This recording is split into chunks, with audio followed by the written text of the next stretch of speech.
Now, being down there in Florida at that training camp and at the tryouts, it's got to be a little weird because you and Eddie, obviously, you guys have a huge amount of experience, especially over some of the guys that they have down there in the Performance Center.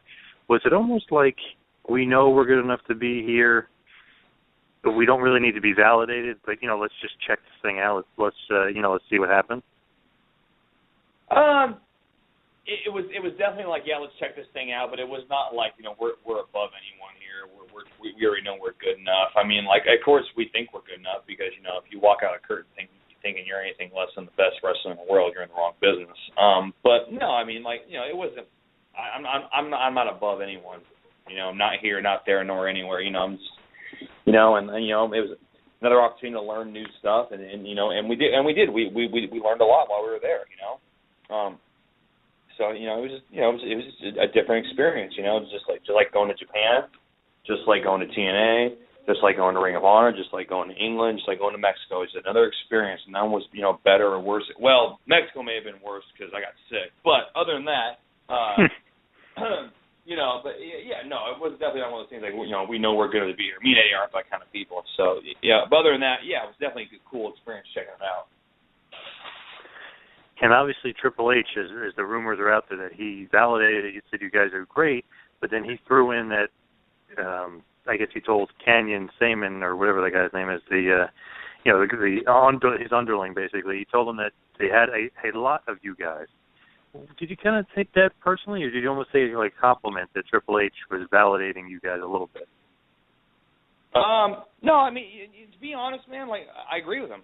I totally agree with him, and it's here's the way. This is my personal opinion, but I totally agree with him because, he does have a lot of guys like me and Eddie. Because there's a lot of guys that are really freaking good. A lot of those guys that are signed down there are the guys that we wrestled forever.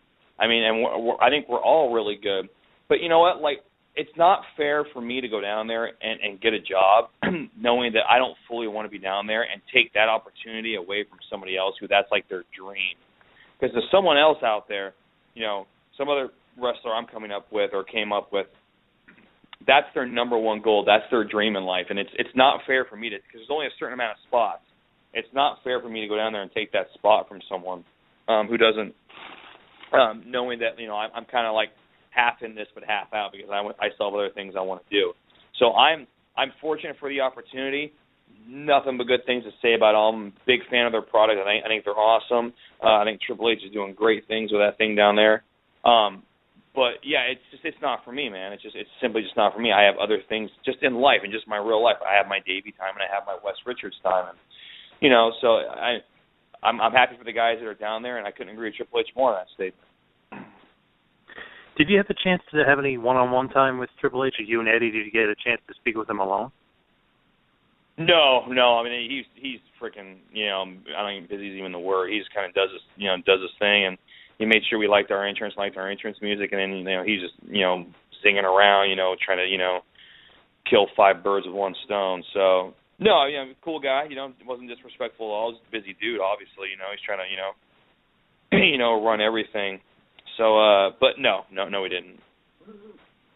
And obviously, they kind of gave you a little bit of a different name, somewhat similar, but somewhat different. They were calling you the American Pitbulls. Is that something that was your idea, or was that because they kind of knew they were, but they couldn't really obviously use wolves for legal reasons? Yeah, it was intellectual property type stuff. So they couldn't use that. So I think Jamie Noble came up with the American Pitbulls thing. So just see how it flowed and everything. So it was what it was. Did you like your match against the Ascension? No, because we had that one mess up, that one miscommunication thing, and it kind of, other than that one miscommunication, the match was a lot of fun. It was really good, but it was, kind of a miscommunication. It's one of those things that happen, just, had to happen then, so it kind of is what it is. So basically, they can't talk you into working for them unless it's going to be a part-time gig, and you don't have to live in Florida. Well, I would move to Florida. I would love to work for them after I'm done with TNA, obviously.